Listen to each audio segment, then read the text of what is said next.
morning. Hopefully you can see and hear me okay. Pip here on the next of our Drawalong sessions where this term we are going to be studying animals listed on the vulnerable list um, according to IUCN Endangered Animals.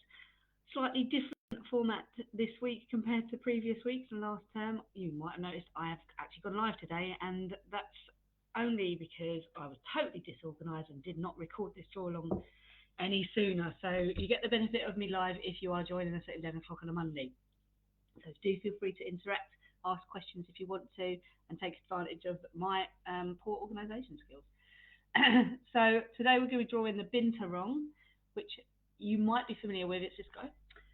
He's otherwise known as the bear cat, so that's the nickname for this animal. It's not a bear or a cat, it's actually a vivarid, so it's related to civets and genets, and is a member of which are members of the family Vivaridae. So not a bear or a cat, but obviously has features that people have assumed look reminiscent of both, and that's what we're drawing today in the first of the series of 5 where we're looking at vulnerable animals on the endangered list. So I'm going to be drawing landscape-wise on my page, and I think I'm just going to focus on his head because the photo doesn't actually give us much of his body.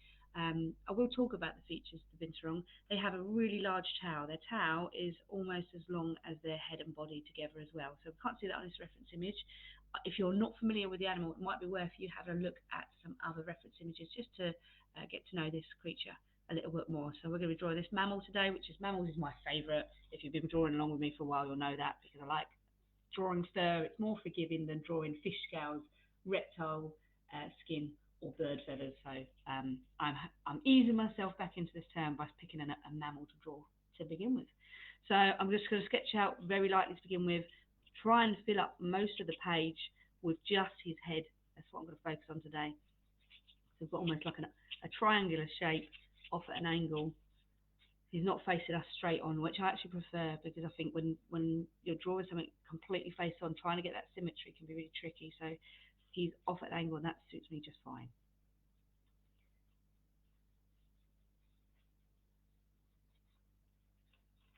Just roughly lightly sketching in the main details to begin with so that we can correct things as we go along. He's got really big round eyes.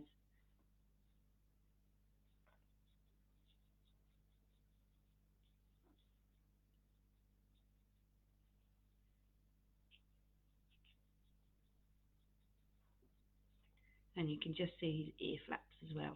Not big ears, but you can see them.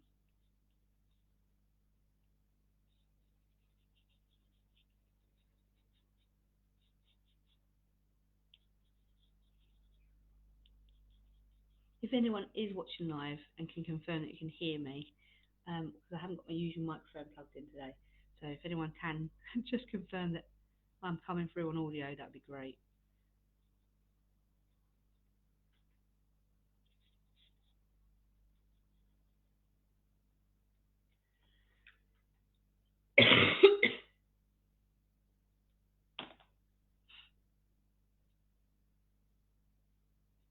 So I'm quite pleased with the placement at the moment. I think it's fairly accurate. It's not perfect, but we can work on it from there. And then I could go back and add in details on things like the nose.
Just want to double check. I could see a comment now asking if there's meant to be audio, just video. If anyone is watching this live and can confirm whether or not you can hear me, that would be awesome. So I am concerned that no audio is coming through.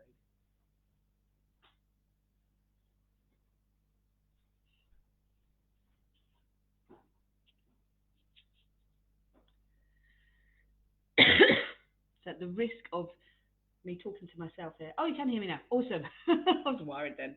Okay, so I'll crack on then. So I'm going to just share some facts about the bear cat. Oh, I'm saying the bear cat, that's its nickname, the Binturong. So one fact is that its nickname is bear cat, but we've established it's not related to a bear or a cat. They live in dense rainforests of Southeast Asia, including countries like Malaysia, Indonesia, Thailand, and the Philippines. In terms of their lifestyle and behaviour, they're excellent climbers and spend much of their time in trees. They can even hang by their tails. So I mentioned earlier on that their tails are huge extra limbs for them, basically. So they're one of the few mammals that have a prehensile tail, a bit like a gibbon, so they can use it as an extra limb to hang. They are slow and deliberate mammals, unlike monkeys or squirrels. Binturongs move slowly and carefully through the branches. And they're nocturnal. They're mostly active at night, foraging for fruit, small animals, eggs, and leaves. And I think you can tell this as I was drawing the Binturong's eyes. I thought straight away this must be a nocturnal mammal because looking at how big and round his eyes, that's going to help him to absorb light and be able to see things in the dark as well. So there's a few facts about Binturong. I've got some more to share with you as we go on, but I'm going to crack on with the drawing right now. Now I can see a mistake on my illustration already that I've done that I've drawn the eyes too wide apart, but I'm going to go with it and just carry on because I think I'll lose too much time if I try and correct that now.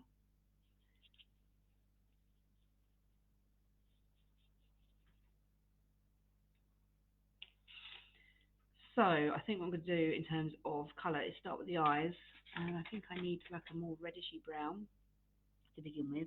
Remember, try and keep the reflection in the eye because it just adds a bit of life to the image. So where you can see white highlights, try and keep them in.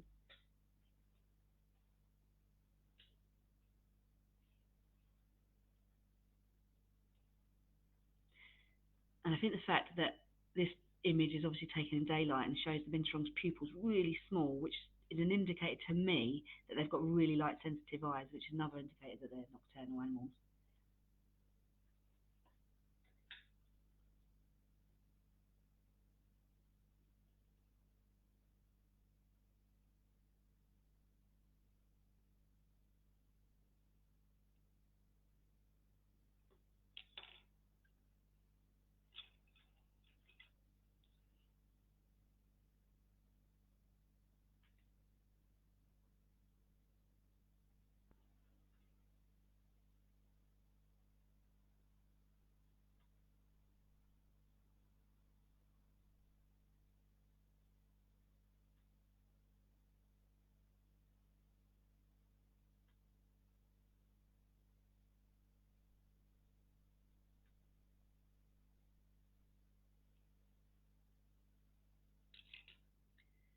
And the colour is quite tricky when you look at the reference images. Look, browns and greys in there, and then like lots of white speckles or greyer tones highlighted for the first. So what I'm planning on doing is mostly going brown and grey, and then using a white acrylic marker to try and add in some of the fur. If I've got enough time, hopefully the paint dries or the watercolour dries enough, I can then go in and add those details to give that fur texture. So I'm going to have to work relatively quickly to get the base colour down.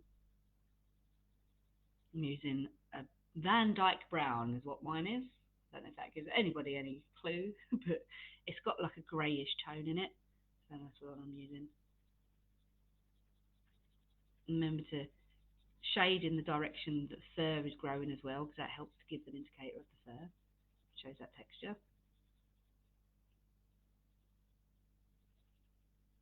And I'm going to be building it up in layers. So I'm working very quickly to begin with just to get the base colour down. And then I can add in some darker browns, blacks, and then highlights at the end.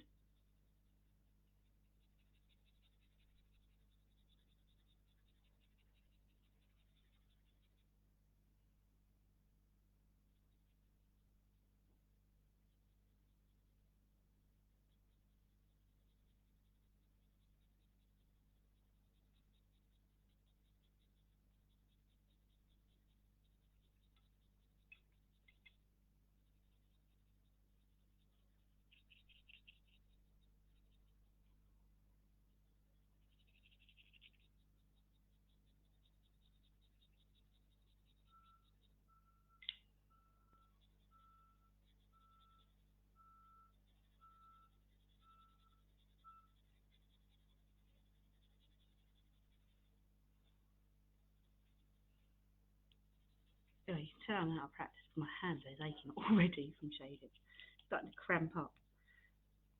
It's just a couple of weeks off of Drawalong, and it's beating me a little bit.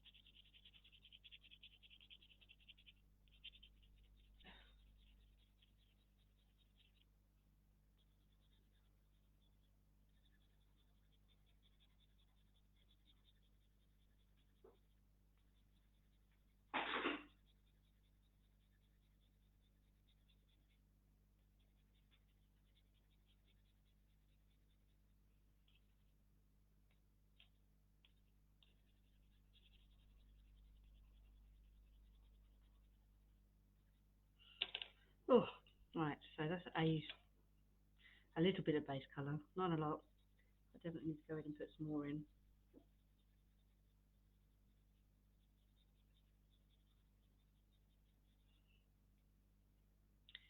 I'm going to work on the nose, I think, next, which is darker brown.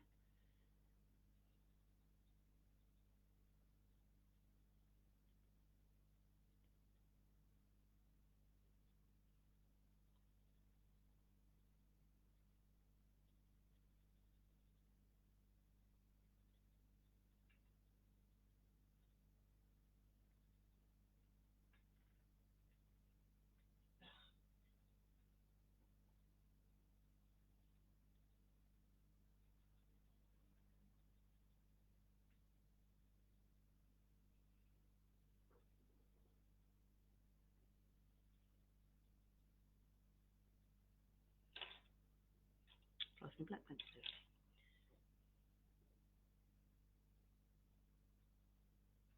Just going in to make it even darker with the black.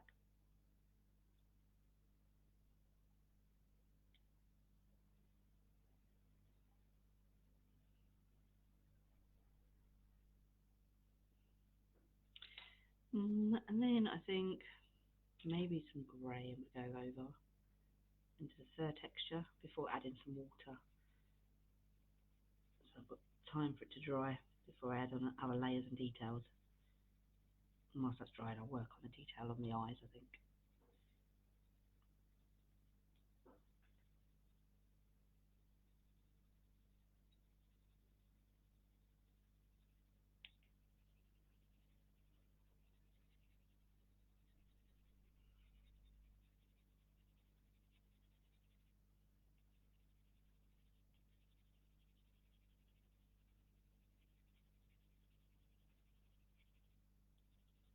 So drawing along at the moment, how are you getting on? Are you finding this particularly tricky today, or fairly straightforward? I think it's relatively straightforward. I'm just out of practice. I feel like my hand is really cramping up on me today.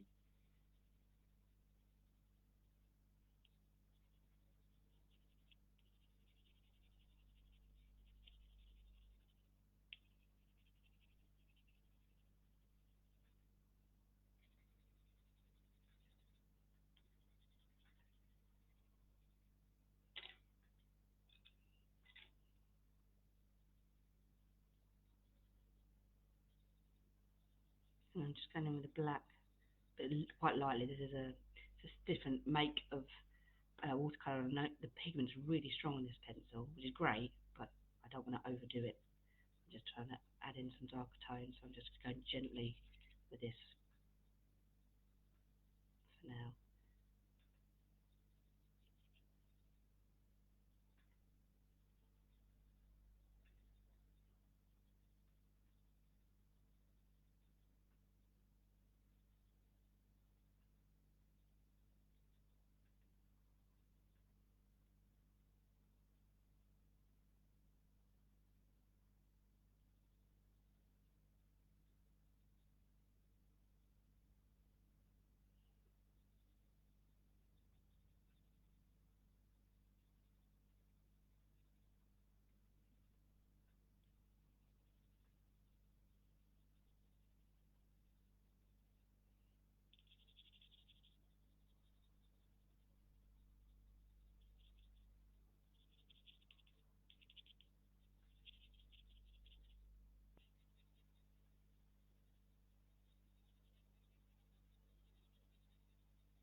Okay, so he's looking a little bit washed out at the moment, but I'm going to add in some water, start blending those pigments, and then hopefully I'll give myself enough time for that paint or the water to dry enough. I can then add in much more detail on top, layer up, and add more depth and definition. See what I mean? I barely used that black, but it's coming through really strong. I might have overdone it. It's all trial and error when you've got new equipment. Hopefully we can make it work.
Starting to have a bit more depth to him.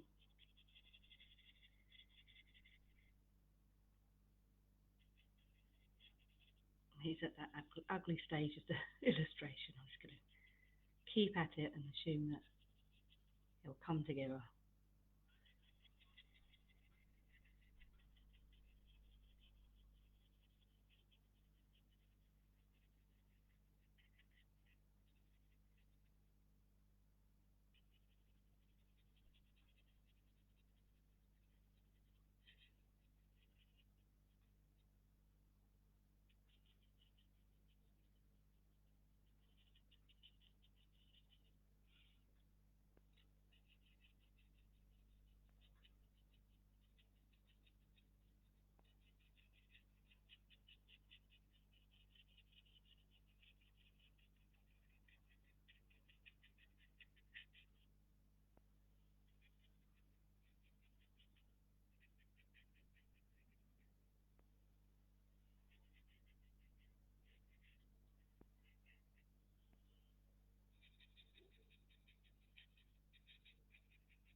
Any tips on how to create flare direction for a young artist? Joe has asked.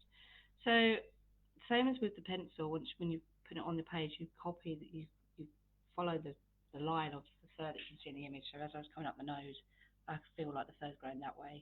As you're coming around this side of the face, it's curving around this way.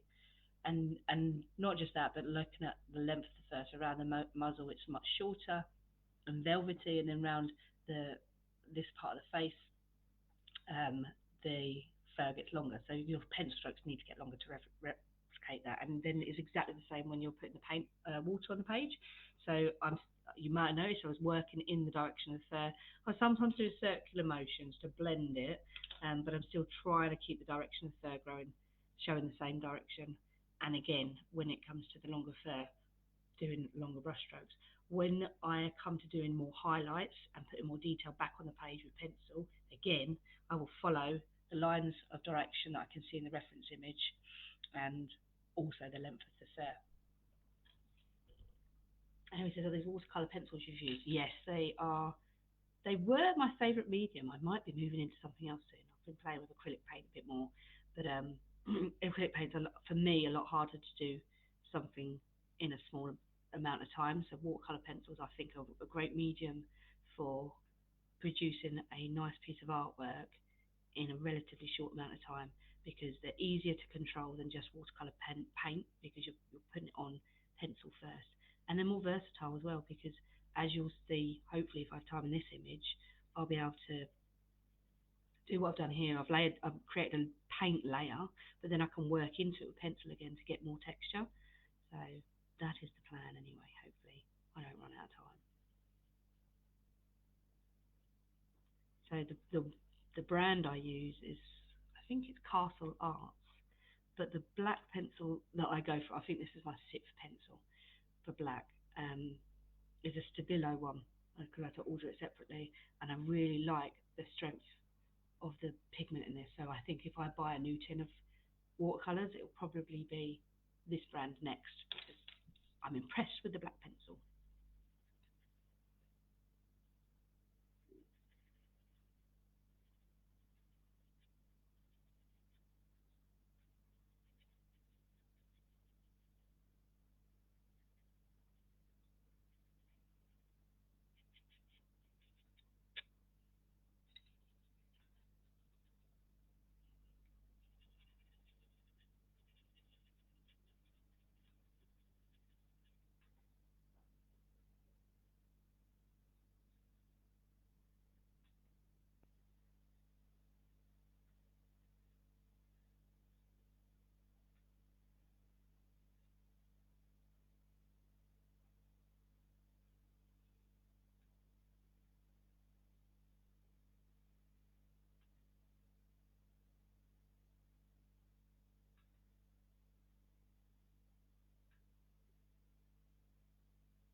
I need to go in and do some more detail around the eyes, but the page is still wet at the moment, so I'm going to share some more facts whilst that gives it a chance to dry out a little bit, because right now my eyes are looking tiny and they need to be wider and bigger.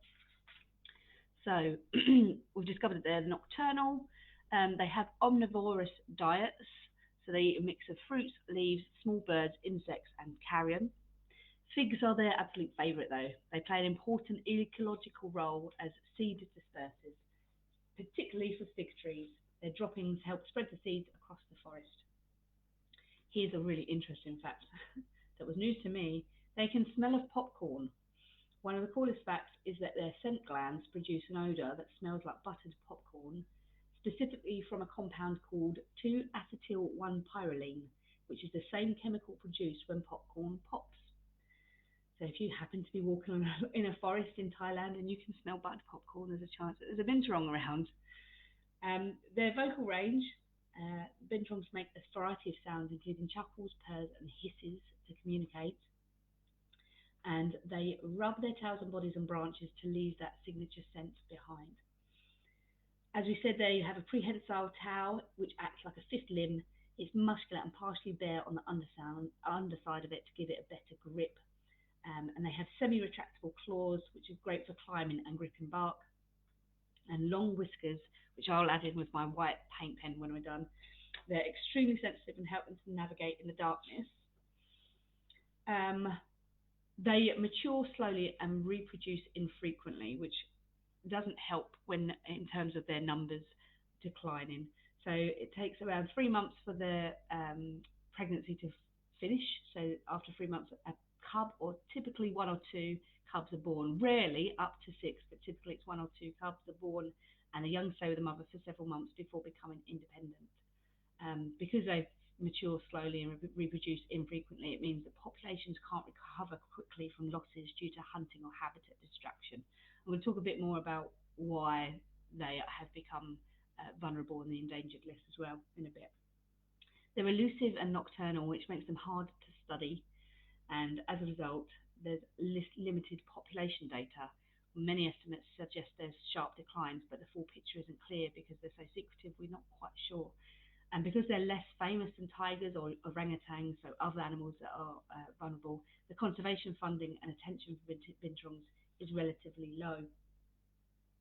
So according to the IUCN, the most recent assessment, the global population is believed to have declined at least 30% over the last 3 decades, and that trend is expected to continue, which is not good. So the main reason that they are listed as vulnerable is because of habitat loss and fragmentation. We see this a lot. So it's the single greatest threat to binturongs. So deforestation for palm oil plantations, where vast areas of rainforest in Indonesia and Malaysia have been cleared for palm oil, which eliminates their habitat. Logging, both legal and illegal logging, disrupts the canopy, which is essential for binturongs since they spend so much of their time in trees. And slash and burn agriculture. Small-scale farmers often clear forest plots, further fragmenting habitat. And finally, infrastructure development, expanding roads, dams and settlements, cut forest corridors, isolating populations away from one another. And then we have hunting and wildlife trade, unfortunately. So the binturongs are in the pet trade, the illegal pet trade, unfortunately. So whilst they look cute and exotic, they're often taken as illegal pets. Unfortunately, most don't survive long in captivity due to stress and poor care. In some regions, binturongs are hunted for their body parts for traditional medicine, and in some areas they're hunted for bushmeat, so people eat them, although this is less common than for other mammals. And they're occasionally captured for use in zoos or entertainment venues without proper conservation oversight. So even low levels of hunting can severely impact populations because they have such low reproductive rates. Effectively, once again, humans are the main reason that binturong numbers are threatened. So I don't think we've actually had a Drawalong yet where that hasn't been the case. So, page is still a bit damp. I'm going to chance it, otherwise I'm not going to be able to continue. So I'm going to add in some more detail around these eyes, make them more round and larger.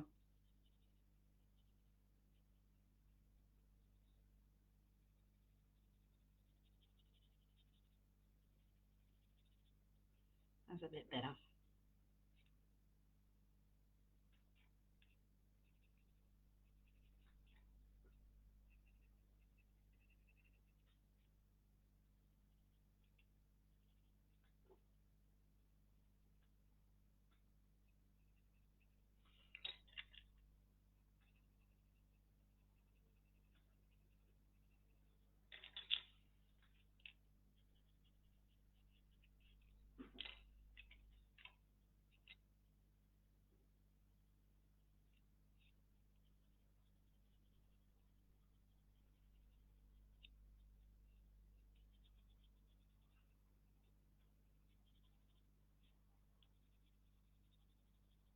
What I might do is use the water or straight out of the pencil. I do this occasionally. It sometimes gives me a stronger pigment, and I feel like that's going to help today. I'm just literally dip the pencil in the water, wet the paintbrush, and now I'm just trying to absorb the pigment from the pencil directly. I can get some darker tones in there and start layering it up and adding more definition.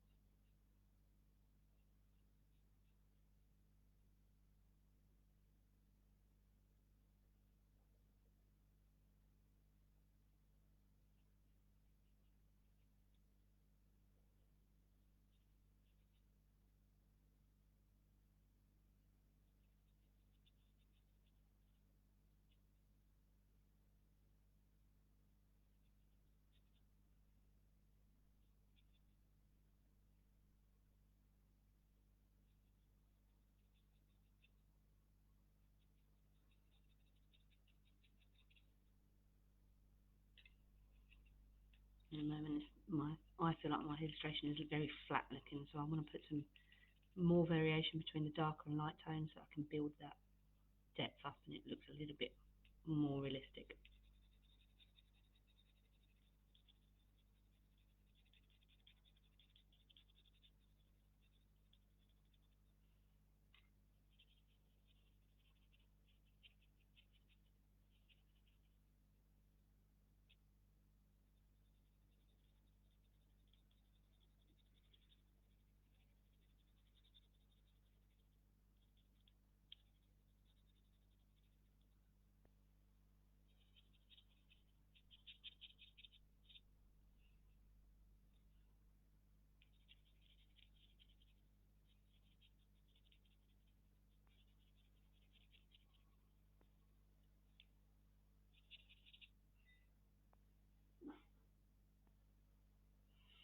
Did I add red or brown just to the nose or just the eyes?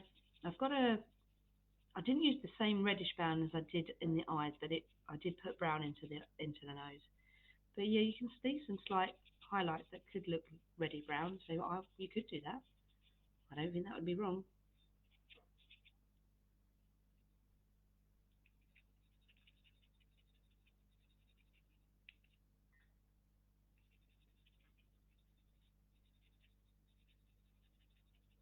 Actually, I think I need to build up the red. No, no, no need to highlight that to me.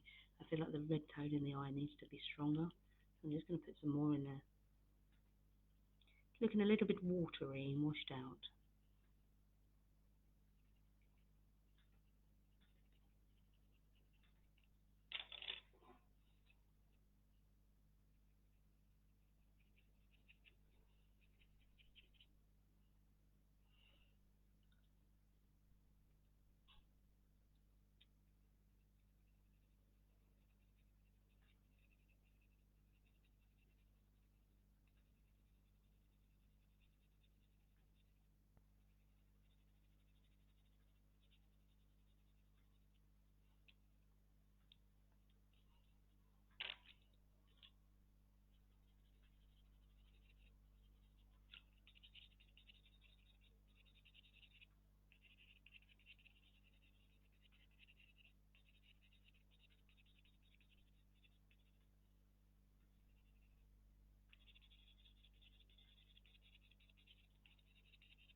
I'm hoping that once I've got this black toned out on, I'll have enough time to get the white tone in as well. I think that's going to make all the difference in terms of replicating the fur texture and adding more depth. So I'm going to keep at it.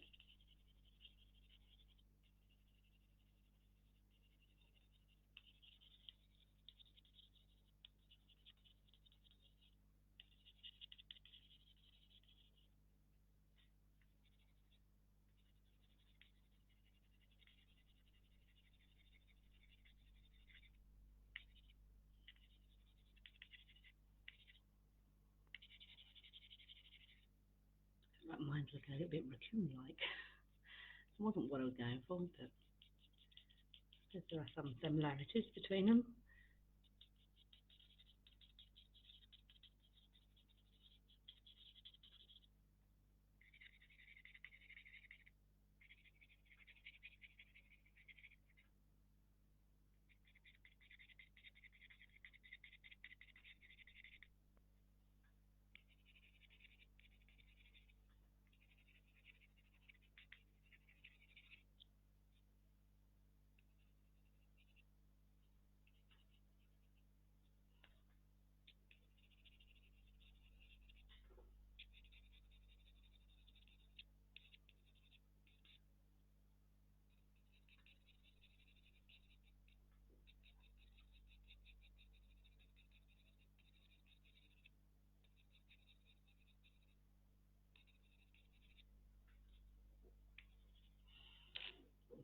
So back in with the water. Hope I haven't gone too dark with that black pigment now. Only one way to find out.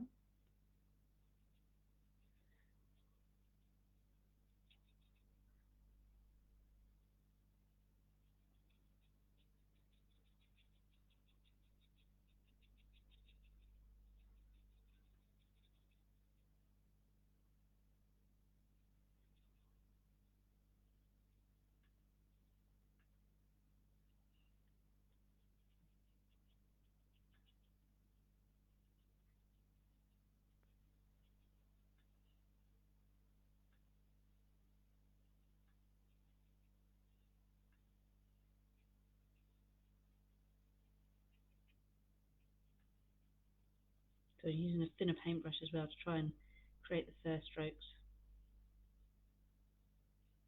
as well as blending the paint.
Nearly done with the darker tones, and hopefully this is where my clip pen just doesn't work, doesn't play ball. But hopefully it does, and I can put in those what we see as grey highlights on the fur and also the whiskers because they're quite a significant feature. Something I tend to forget when I'm drawing mammals.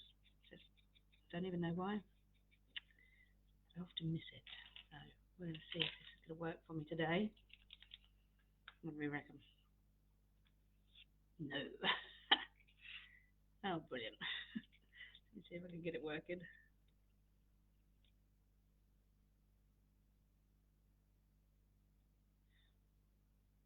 There's instructions on how to get it going. Let's try again.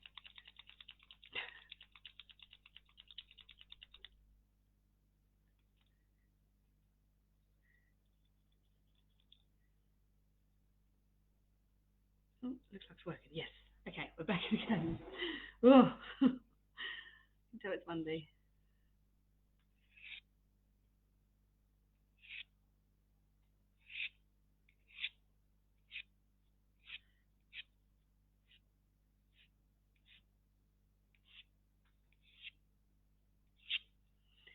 I've got some big thick whiskers on there. And now I'm going to use it to add in highlights as well. So I want a bit more shine on my nose. Not my nose, but Binturong's nose.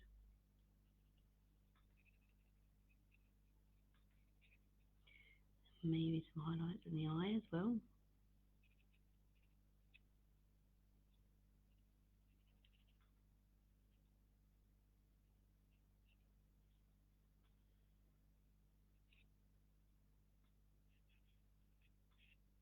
I definitely recommend getting one of these if you haven't and you're working with watercolour pencils. It really can help to get those highlights in, especially if you've overworked something and it's got too many dark tones on it. So here, there's like some white patches that I hadn't quite put in, so I'm able to add that in now.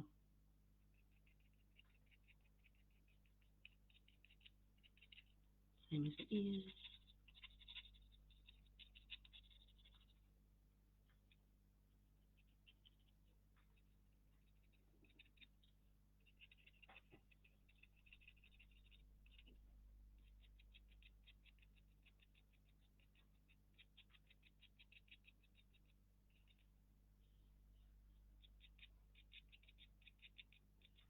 And with this, at this point, you really do want to pay attention to the direction of fur and the length of the fur, because this, I'm not blending this in. This is going to be how it stays.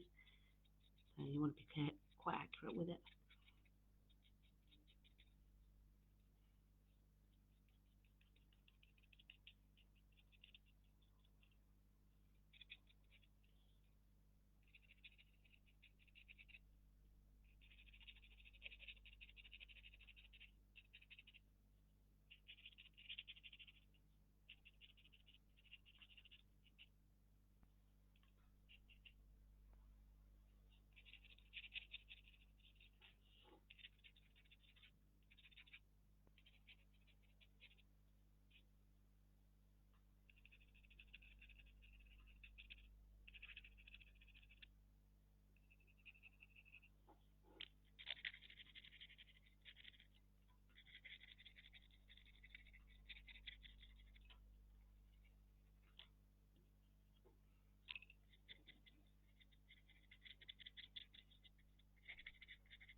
You could spend a good hour doing the fur with the highlight here. I obviously can't, but you could literally put all the fur in. I'm sort of picking areas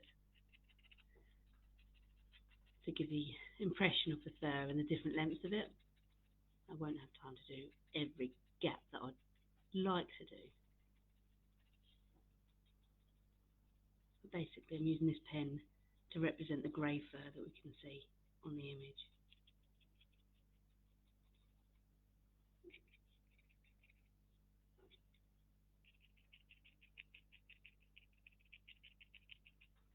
Hopefully, it does the job of adding texture and highlights, and it looks more realistic to you now that I've added the white. I feel like it is.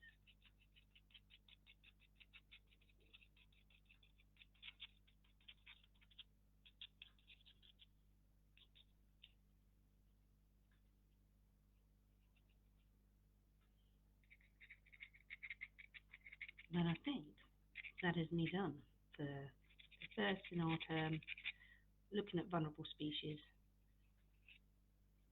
starting with the Binturong, because I thought I'd ease myself in by drawing a mammal first of all, but clearly I'm a little bit out of practice. Next week, I don't know what I'm drawing. It will be the next on the list. That's it. Let me have a look, see if I can figure out what it is. But it's one of 5 that we are studying. And I'm going to be following, if you're in the Drawalong group, I'm going to be following the booklet that Joe has put in. So if you're not even aware of what that is, let me just look it up now.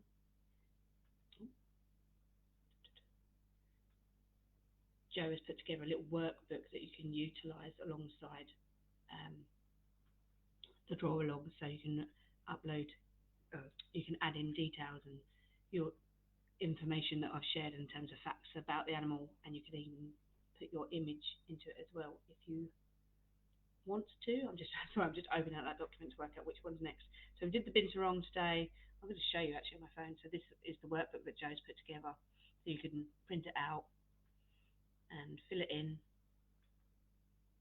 and then you can mount your artwork with it. I know that's not very clear, but look on the Drawalong closed community group. So the next Drawalong, if I'm following the order of the workbook, which would make sense, is the yellow-eared parrot. So not my favourite drawing bird, but I'm getting better at them because I keep pushing myself outside my comfort zone. We're then going to be doing the Herman's tortoise, then the lowland tapir, and then finally the takin or tarkin. I probably need to look up how to actually pronounce that. But that's what we'll be doing this term. We finished today on our Binturong. It was a bit of a rough journey, I'm not going to lie. I think I started off wrong by drawing the eyes too wide apart. But I think it's recognisable for what it is, so we'll go with that. Thank you for joining me live. I know that was a bit impromptu. Next week will probably be recorded. Really, really depends on how organised I am in the next 2 days. Let's face it, we haven't started well this week. So you might find me live again next week, or it will be pre-recorded, and I will be sharing facts about the yellow-eared parrot. Thanks for joining us, and if you watch this retrospectively or late on the week, again, thanks for joining us. And don't forget to upload your photos into closed community group if you'd like to receive feedback from other people. Don't forget to also please give feedback to other people. It's a community group, so it's a case of giving and taking so that we can all learn from each other and gain from it that way as well. So thanks for joining us. Hope you have a lovely week and see you all soon. Bye.